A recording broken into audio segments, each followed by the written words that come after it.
Ayn Rand. There's a fly buzzing around here. Maybe it's protesting. Protest? You find a lot of anxieties? That's a word that is used very often by psychotherapists today, anxiety, yes, fears, guilts. It's above all confusion, and consequently, and very often unearned guilt. Some of it is earned, all right, if people consciously do what they know to be wrong, but the more tragic thing is unearned guilt. Young people and older ones too, who accept guilt because of the wrong moral standard, who are really not guilty, but are made to feel guilty by today's culture. Who sets the moral standards? They say, people say the churches should set the moral standards, the parents should set the moral standards. The philosophers. The philosophers set them. Properly. Now you say who should? Historically, yes, the church has set them for much too long and with disastrous consequences. But if you ask me who should, philosophers. And are they? Not as they stand today, no. No, as they would be. But not all philosophers have the same judgments, do they? No. And therefore, what is the arbitrary reason? Well, it has to come down to the individual again. Each individual has to decide what he concludes is right.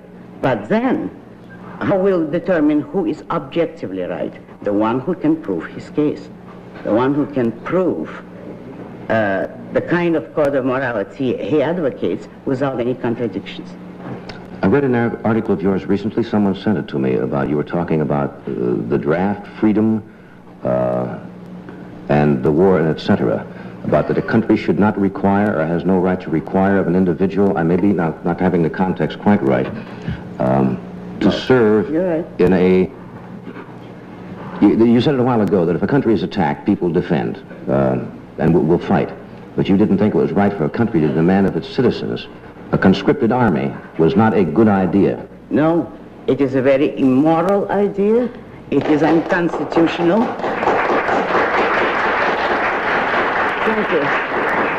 Can we explore that a wee bit? Now, we got a few boos there, which is to be expected. Anytime anybody has any views that don't go according to the norm, you're going to have some antagonism, but that's why we want to talk about these things. Oh, my views will probably be the norm of the future, but not right now. You say conscripted army, an army by conscription that's drafted is usually not an effective army, that military authorities have repeatedly testified that it is not an effective army, that a volunteer army, an army of men who know what they're fighting for, speaking in practical terms, is much more effective, much better army. But first, the moral issue underlying it. I say that no single individual has the right to demand the life of another individual. Each man is the owner of his own life. That is the meaning of the idea that a man has the right to life, to his own life, not anybody else's. Well, if no single individual has the right to your life or mine, 10 million of them or 2 billion do not acquire that right by ganging up on one man. No man has the right to demand the life of another, therefore neither has a group, nor a nation, or nor a country. Men do not have the right to the life of another human being. Now, of course, your opponents will say, but you're born in a country and in freedom, and people are trying to take over the world, and if we do not stand fast now and protect our freedoms, we may be lost. What is your answer to that? That this is a contradiction, because what it amounts to is saying, since people are trying to take away your freedom, give it up yourself. That is the sole meaning of this kind of argument.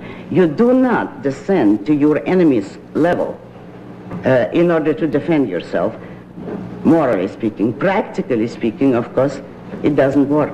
Well, war, first of all, is terribly stupid. You are not saying, of course, that if this country was not attacked, the people would fight. I would say if it was attacked, yes, people would, because people have always fought for a free or even a semi-free country.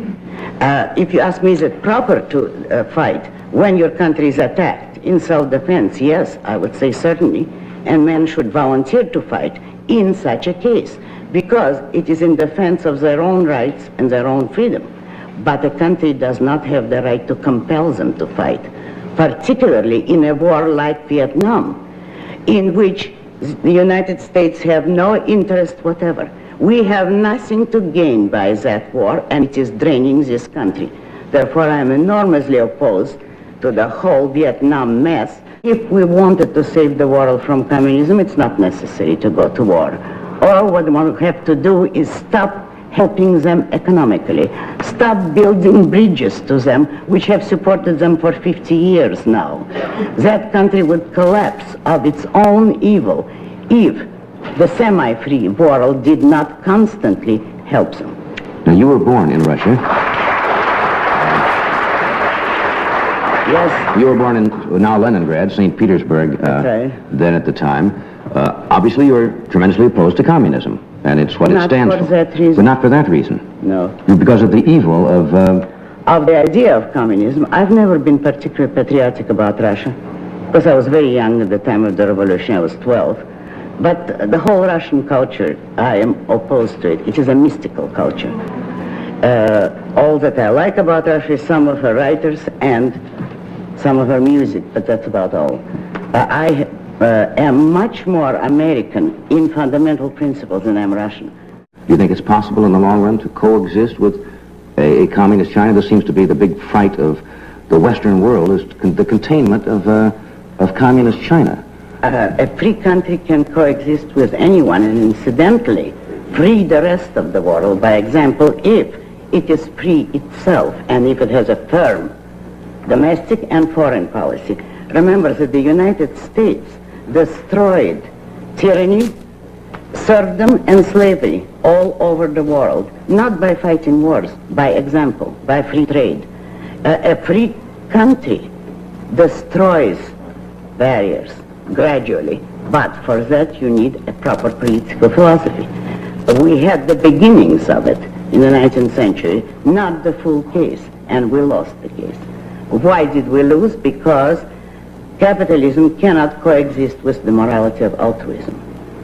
If and when we return to a proper political system, it wouldn't be a return and going back. It's going forward because it has never yet fully existed. But it would have to be on the basis of an appropriate morality, a rational morality of self-interest. And in that case, you would not have to fight wars. Because I'll call this to your attention. The 19th century was the most peaceful period in history.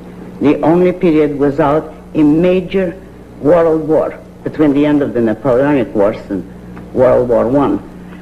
And that was the closest to capitalism that the civilized world had come. Contrary to all the popular nonsense, capitalism does not lead to wars. That is the peaceful system, and that has been demonstrated in historical practice. But today, with the kind of mixed economy and mixed philosophies that we stand for, we will ultimately probably have to fight, unfortunately. If we had better ideas, a country like Russia or Yugoslavia, for the whole damn world would not be any problem or any threat to the United States. Do you think that day is going to come? We don't seem to be getting too much smarter.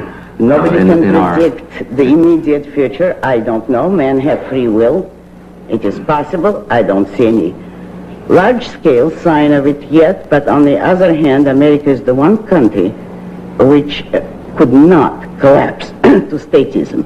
It's contrary to this whole past and all its basic premises, whereas Europe always was statist.